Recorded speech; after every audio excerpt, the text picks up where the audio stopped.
Igbo Chukwu chọrọ mma ma mee eze, ekele m ụnụ. Anyị alọghachila n'izu ụka ịkọrọ na akụkọ ọzọ n'ihe omume ufe ndị Igbo. Ọla mma. Papa.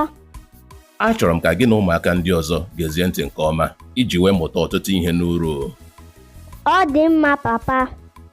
Ọtụtụ oge ndị gara aga n'obodo Ụmụachara, otu nwata nwa agbọghọ aha ya bụ Ebere bi n'ime ya. Obodo Ụmụachara nwere nnukwu ahịa nke mkpọtụ ya bụ ihe na-akpọte ọha obodo ahụ n'ụra kwa ụbọchị. Ebere na nna ya bi n'otu nnukwu ụlọ, gụnyere nwunye nna ya na ụmụnne ya nwaanyị abụọ nwunye nna ya mụtara. Ebere bụ naanị nwanne ya mụtara, mana nne ya dara ọrịa ọtụtụ afọ ndị gara aga wee nwụọ. Oge ọ nwụrụ, nna Ebere ruru uju nwunye ya nke ukwuu, nke mere ka ndị ezinụlọ ya gbapụ gaa lụtara ya nwaanyị ọzọ, Nneka. Ụlọ ahụ bụ nke eji isi ọma erimeri na olu ike ịba mba Nneka wee mara nke ọma, n'ihi na ọ bụ Ebere na-esi erimeri ahụ oge niile na-enweghị enyemaka sitere n'aka ụmụnne ya nwaanyị abụọ nke Nneka mụtara. Kemgbe ọnwụ nne Ebere, ụwa ya tụgharịrị ma bụrụ nke ịkwa akwa arịrị na iru uju. Nna ya bụ nwoke nwere obiọma, mana ọ bụrụla onye nọpụrụ anọpụ pụọ n'ebe nwa ya nwaanyị Ebere nọ.